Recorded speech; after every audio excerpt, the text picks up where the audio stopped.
Anda kembali di Kabar Petang, kita lanjutkan dialog. Saya ingin ke Bang Martin. Bang Martin, sejauh apa yang sudah dilakukan dalam rekonstruksi kemarin?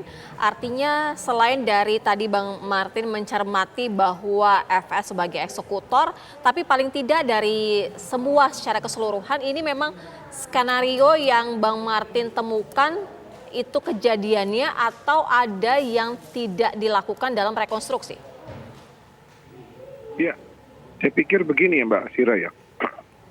Tadi mengenai keterangan yang berbeda dari para tersangka dan para saksi mahkota ini, kalau kita menggunakan logika hukum, apabila terjadi perbedaan keterangan antara Barada Eliezer dengan FS, itu pertanda baik, ya. Dan itu ditekankan oleh LPSK yang mengatakan bahwa sampai saat ini LPSK melihat belum ada potensi ya Eliezer mengingkari apa yang dia sampaikan kepada mereka. Nah, saya pikir ini harus ditanggapi positif dan kita harus dukung supaya Eliezer tetap bisa konsisten memberikan keterangan. Lalu yang berikutnya, sebenarnya permasalahan ini tidak perlu berlarut-larut ya. Apabila alat bukti jurus pamungkas ataupun ultimate skill ini dikeluarkan, yaitu CCTV yang katanya dapat memperlihatkan ya kejadian sebelum, saat berlangsung, dan sesudah. Nah, saya berpendapat mungkin sengaja ini tidak dikeluarkan untuk jurus terakhir nantinya di pengadilan. Tapi saya pikir kalau memang seperti itu yang menjadi strategi penyidik, sama aja saja seperti buang-buang waktu. Karena kalau CCTV tersebut bisa saja diperlihatkan kepada para tersangka, mereka tidak akan bisa lagi untuk menyangkal keterlibatannya masing-masing. Karena bisa saja masih ada perbedaan-perbedaan yang mengenai kejadian pada saat peristiwa pembantaian dan pembunuhan, khususnya kepada 4 tersangka dan 4 saksi mahkota selain Barada Eliezer. Bang Martin, tapi kan posisinya seperti ini Bang. Kalau FS yang mengeksekusi langsung, yang menembak titik vital jelas disangkakan pasal 340. Tapi Putri Chandrawati ini kemarin kan adegannya terbaring di ranjang saat rekonstruksi. Apakah ini memang bisa disangkakan dengan pasal yang sama? Tapi kami tidak melihat secara jelas peran seberapa besarnya PC ini Bang. Jadi kalau kita ingat ya, ada pasal 55 dan 56, penyertaan dan perbantuan. Walaupun kemarin kami tidak sempat untuk ikut ataupun melihat peristiwa rekonstruksi, tapi dari data-data yang disajikan oleh media ya, dan informasi yang kami terima, ada pembicaraan ya 1 jam antara PC dengan FS yang akhirnya menentukan tindakan FS dan rekan-rekannya itu untuk menghabisi nyawa almarhum Brigadir J. Saya pikir ini sudah cukup untuk menggenapi pasal 55 ataupun 56 dalam rumusan delik 340. Namun yang paling penting, Bung Andromeda, terhadap rumusan pasal 340 ini adalah Pak FS tidak bisa lagi mengelak. Karena di dalam rumusan pasal 340 ini tertulis bahwa barang siapa dengan sengaja, dengan rencana, terlebih dahulu, ini sudah terpenuhi unsurnya. Merampas nyawa orang lain, ini juga sudah terpenuhi unsurnya.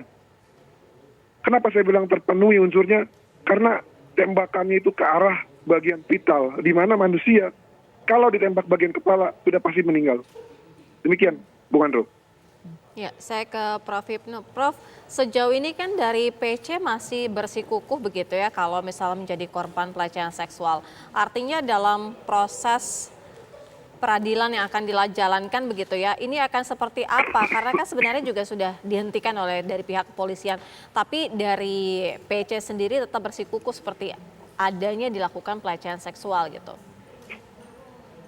Ya, saya kira apa yang disampaikan Bu PC itu sudah masalah tersendiri. Nah itu masalah tersendiri yang tergantung terkait penyebab tadi. Sebetulnya apa sebabnya? Jadi tidak ada kaitannya dengan perencanaan pembunuhan.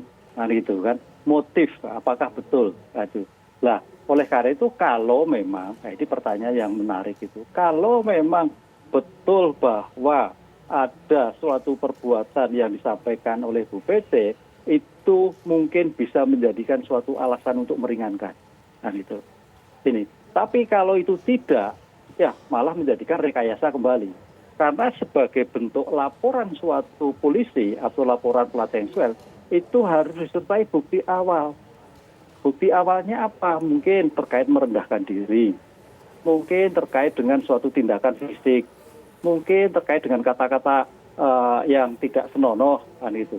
Mungkin ada suatu perbuatan-perbuatan yang merendahkan, yang mungkin merasa sakit hati, kan gitu loh. Itu bisa. Lah pertanyaannya apakah itu ada atau tidak? Itu kan ya. Kalau itu tidak ada ya. Nanti kena prank 2 kali Pak, jangan dipercaya Pak. Lah iya, makanya kalau itu nggak ada kan gitu loh. Pertanyaannya seperti itu Mas Martin ya kan. Jadi jangan terkecoh terhadap masalah itu, karena kita sudah masalah terhadap perbuatan pidananya, gitu, pembunuhan gitu loh. Itu kan bersikokoh. Jadi kita melihat suatu secara global itu sebagai alasan. Makanya mohon maaf ini kita masuk kasus ini antara Bu PC dan Pak FS terus berkekuh. Hanya itu yang dilakukan. Karena itu sebagai sarana mungkin nantinya adalah sebagai alasan. Nah, itu loh Pak. Tapi kan tidak semudah itu kan gitu. Kita namanya hakim nanti jaksa juga tidak melihat dari aspek itu semua. Itu sudah berlalu ketika awal pengungkapan suatu perkara, motif yang terjadi kan itu. Berarti kalau sekarang Itu, Prof. Pak Hipnu ketika dikonfrontir Ya. akan ketahuan siapa yang bohong dan memang sesuai dengan apa yang terjadi. Oh ya sekali, pasti. Inilah yang makanya kemarin teman-teman Pak Martin melaporkan laporan palsu. Nah itu suatu bentuk juga konsekuensi atas informasi kepada pejabat negara, yang itu KNA polisi, terhadap suatu peristiwa yang tidak sesuai dengan keadaannya. Laporan palsu. Itu Mas Andrew. Berarti pasalnya bisa berlipat juga kalau ditambah dengan laporan palsu ini, Prof. Hipnu. Ya, pasal beranak ini kalau kita mau beli bakso, bisa nambah lagi kan gitu loh. Kan ada beberapa, ada pembunuhan, berencana, kemudian obstruction of justice, kemudian ada laporan palsu, kan begitu Pak. Itu bisa terjadi. Ya, saya melihat mungkin apapun sebagai manusia mesti ada cari celah yang mungkin bisa meringankan. Nah, rupanya itu yang terus dipertahankan. Nah, ini harus Mas Martin penyidik harus juga memberikan tegas bahwa ada atau tidak. Gimana mau tegas Pak? Kita ya ditolak Pak, datang rekonstruksi, diusir. Iya Mas Martin. Ya pembuktian, paling nggak pembuktiannya harus diakuratkan. Karena kalau hanya sekedar laporan, itu namanya laporan palsu. Masuk lagi kena pasal tersendiri lagi nanti. Iya, Prof. Hipnu, apa yang menjadi titik krusial dari pihak penyidik untuk supaya kasus ini terang benderang? Ya, krusialnya satu, rekonstruksi harus tepat. Rekonstruksi kalau bisa tidak ada peragaan. Karena apa? Orang melakukan kejahatan itu ada gestur, Mbak. Gestur itu mungkin ada gestur forensik. Ketika melakukan kejahatan itu bagaimana? Ketika sebagai pelaku itu seperti apa? Ketika sebagai korban itu seperti apa? Itu akan melihat sekali. Sehingga itu sebagai faktor yang memberatkan. Nah, itu yang saya kira nanti harus juga dijelaskan di dalam forum pembuktian, sehingga ini orang kok keras kepala, ini kok sudah ampun kok malu kejahatan. Nah, ini yang menjadikan suatu pembuktian. Satu. Iya. Kemudian yang kedua, Mas, perhatikan petunjuk jaksa penuntut umum untuk berpolisi kembali. Jangan sampai itu menjadikan celah. Karena berpotensi terhadap oskur dan surat dakwaan. Terima kasih Prof. Hipnu dan juga Bang Martin sudah bergabung di Kabar Petang.